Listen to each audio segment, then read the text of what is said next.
Top quality और consistent performance के लिए सिर्फ सिल्वर पंप्स। टॉप क्वालिटी और कंसिस्टेंट परफॉर्मेंस के लिए सिर्फ सिल्वर पंप्स, नाम याद रखना। कळंब येथे हत्या झालेल्या महिलेचे जे त्या प्रकरणातील जे आरोपी आहेत ते 2 आरोपी निष्पन्न झाल्यानंतर एका आरोपीला पोलिसांनी पकडलेलं आहे आणि आता दुसरा आरोपी फरार आहे। सर, काय प्रकरणात अपडेट आहे? रात्री उशिरा याबाबत गुन्हा दाखल करण्यात आलेला आहे।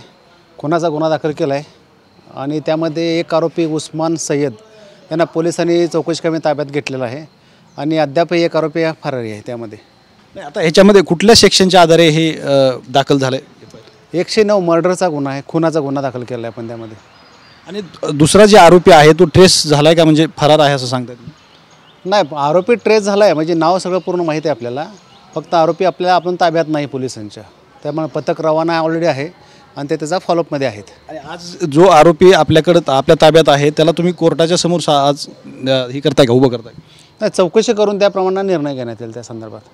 आणि ह्या प्रकरणामध्ये कुठंतरी ती देशमुख प्रकरण जे आहे ती कुठंतरी संबंध येतोय अशी माहिती मिळते, असं काही माहिती आली का आपल्याकडे आतापर्यंत? नाही, तसं काय कोणताही अजून धागादोर आपल्या त्यासोबत नाही आहे। प्लेन आहे गुन्हा हा इकडलाच, आणि या आरोपींनी त्या संदर्भात जे काय सांगितलेलं आहे त्याप्रमाणेच तो त्या देशमुख प्रकरणात आता अद्यापर्यंत कुठलाही संपर्क किंवा संदर्भ त्यामध्ये आलेला नाही आहे आपल्याशी। त्या महिलेचे कुटुंबीय जे आहेत त्यांनी काही तुमच्याकडे संपर्क वगैरे म्हणजे फिर्याद वगैरे देण्यासाठी काय आले होते का? काय नाही, महिलेचे भाऊ आहेत पण ते भाऊ पण आलेले नाही तक्रार देण्यासाठी।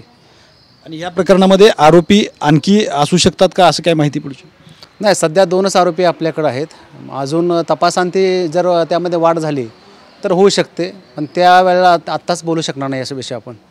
ठीक आहे, एकंदरीतच या प्रकरणामध्ये 2 आरोपी आहेत आणि त्यातला एक आरोपी पोलिसांनी अटक केला आहे आणि पुढील तपास जी आहे ती सुरू असल्याचं DYSP संजय पवार यांनी आपल्याला सांगितलं आहे। कॅमेरामॅन विनोद हुमनाबादकरसह मी श्रीराम क्षीरसागर, TV9 मराठी, धाराशिव, कळंब।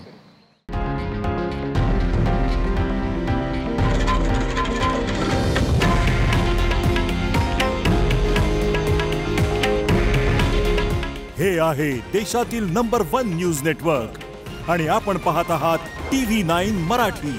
काळजी तुमची, हित महाराष्ट्राचं।